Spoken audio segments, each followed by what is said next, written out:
নমস্কার, আমি সন্তোষ শর্মা এবং রাষ্ট্রের মদতে শাসক দলের মদতে নাকি পৌরাণিক ভুল গল্প ছড়ানো হচ্ছে। পৌরাণিক ভুল গল্পকে নাকি ইতিহাস বলে দাবি করা হচ্ছে। তাই তীব্র প্রতিবাদ জানিয়েছেন বিজ্ঞান যুক্তিবাদী শিক্ষিত মানুষেরা। তাই যুক্তি চিন্তন উৎসব সারা ভারত বিজ্ঞান ও যুক্তিবাদী সংস্থার শ্যামনগর শাখার তরফ থেকে শ্যামনগরের রবীন্দ্র ভবনে আয়োজন করা হয় যুক্তি চিন্তন উৎসবের প্রথম সংস্করণে। বিভিন্ন বিজ্ঞান যুক্তিবাদী সংগঠনের প্রতিনিধিরা উপস্থিত ছিলেন। তারা কি বক্তব্য রাখছেন সেটা চলুন দেখি।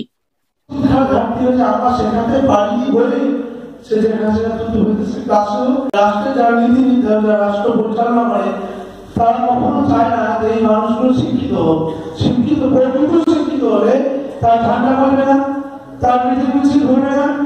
সুতরাং এই অর্থে প্রকৃত শিক্ষা থেকে ধরে রাখতে চাইছে রাষ্ট্রনীতি নির্ধারণ। আবার শেষে আমার পূর্ববর্তী বক্তা নিজেই বলেন যে আমরা শেখাতে পারছি না, বোঝাটা ঠিক। তাই আমি এই ব্যাপারে একমত যে আমরা শেখাতে পারছি না, সেই কারণেই তারা এইটা করছে।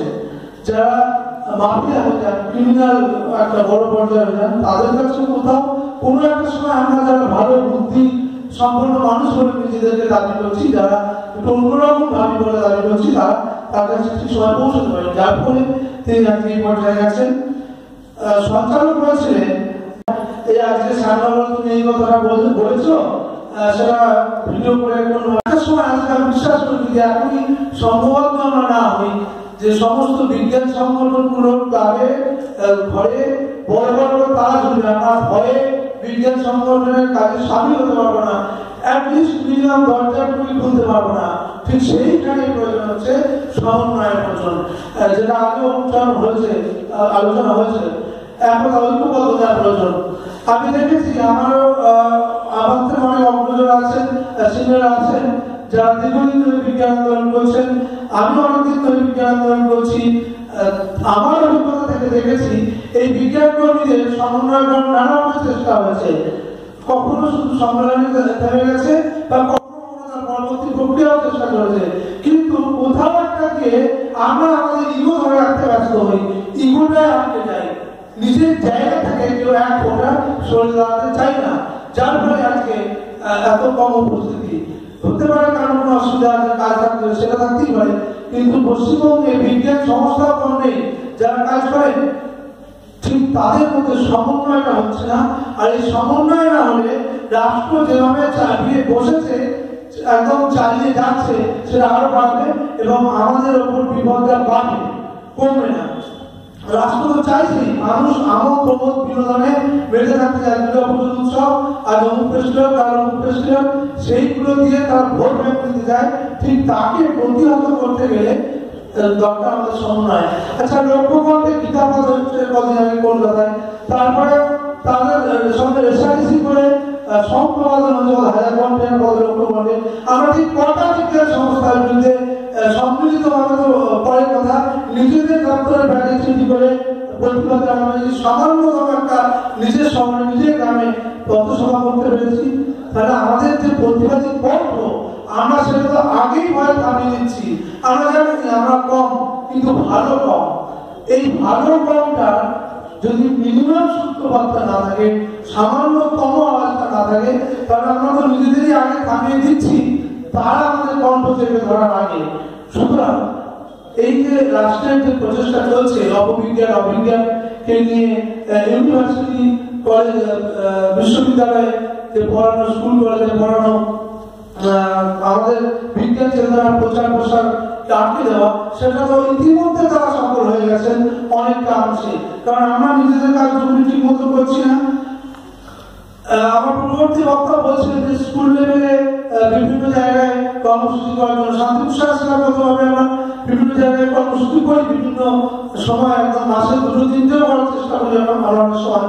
কিন্তু ইতিমধ্যে এই জলপাইগুড়ি জেলা বা আমি আমার সহকর্মী যারা বন্ধুরা আছে বিজ্ঞান কর্মী, তাদের কাছ থেকে শুনেছি সার্কুলার জারি হয়ে গেছে যে ডিআইএর অনুমতি ছাড়া কোনো বাইরে বিজ্ঞান সংগঠন, কোনো ক্লাব বিজ্ঞানের অনুষ্ঠান করতে পারবে না।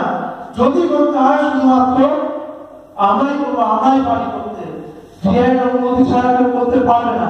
আমরা এখনো শান্তিপুরে পড়ে যাই, শান্তিপুরের বিভিন্ন স্কুলগুলোর সঙ্গে আমাদের একটা সৌভাতৃত্ব সম্পর্ক আছে বলে, তাহলে ইতিমধ্যেই আমাদের দরজা আটকে গেছে, তবুও আমরা আমাদের ইগো ধরে বসে আছি, আমরা একে অপরের সঙ্গে সমন্বয় করতে চাইছি না। কিন্তু আমাদের লক্ষ্যটা তো সবার এক, তাহলে কিভাবে আমরা এগিয়ে যাব? ঠিক যেটা বারবার আলোচিত হচ্ছে, একই বিষয় ঘুরে আসছে, আমরা সাধারণ মানুষকে, খেটে খাওয়া মানুষকে আমাদের কাজের মধ্যে কতটা মানুষের কাছে আমরা কতটা পৌঁছাতে পেরেছি, পৌঁছতে পারছি না বলেই লক্ষ্যকণ্ঠে গীতা পাঠ বা শঙ্খ বাজানো ইত্যাদি অনুষ্ঠানগুলো আরো বেড়ে চলেছে। বা যখন কোভিড পিরিয়ডে আমাদেরকে গৃহবন্দী করে দিয়ে রাষ্ট্র অনেক পরিবেশ নীতি খুব সহজেই পাস করে ফেলছে, সেই সমস্ত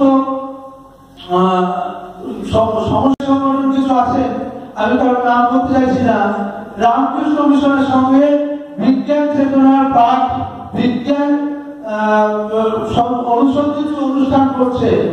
রামকৃষ্ণ মিশন যারা ইতিমধ্যে একদম শুরু থেকে যারা আগাগোড়া আপাতমস্ত ধর্ম কুসংস্কার দিয়ে মানুষকে ঢেকে ফেলেছে, তাদের আরো নিমন্ত্রিত দিতে চাইছে।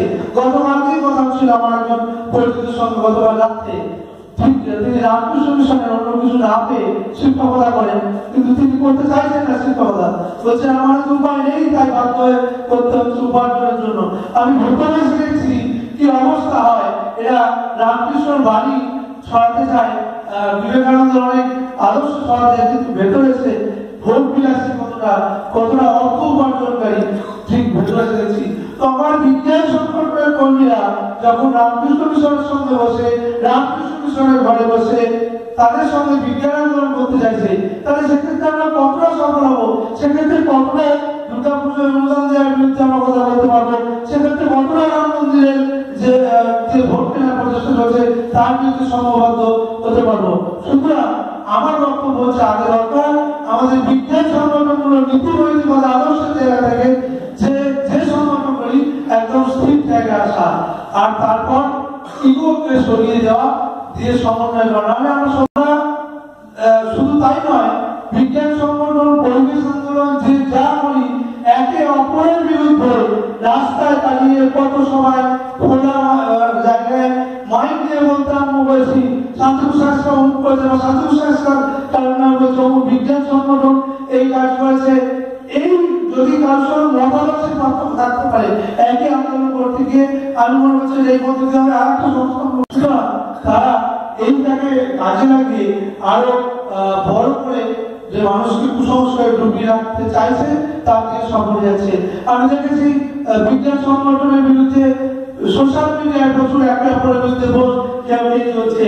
তো সুতরাং আমরা তো নিজেদের জায়গাতে সরছি না, আমরা চাইছি রাজ্য সরকার, কেন্দ্র সরকার, সে যে রাজ্যের সরকার হোক না কেন, কি উত্তরপ্রদেশ কি পশ্চিমবঙ্গ, শাসক সবার চরিত্র এক। তো শাসক বিজ্ঞানের পাঠ দেবে, বিজ্ঞান চেতনা করবে, রামকৃষ্ণ রাম পড়ানোর দিয়ে প্রকৃত ইতিহাস অনুসন্ধান তথ্য পড়াবে। আমরাই তো তার বিরোধী জায়গা তৈরি করে দিচ্ছি, আমরাই আমাদের বিরুদ্ধে কথা বলার জায়গা তৈরি করে দিচ্ছি। মাফিয়ারা দেখেছেন কখনো আমাদের যারা মাফিয়ারা একত্রিত হচ্ছে, আমাদের যারা বিরোধী শক্তি, রাষ্ট্রের শক্তি আমাদের থেকে অনেক বড়, নিশ্চিত এটারই প্রতিবন্ধী যারা চলেছে, তাহলে আমরা কেন পারবো না একত্রিত হতে?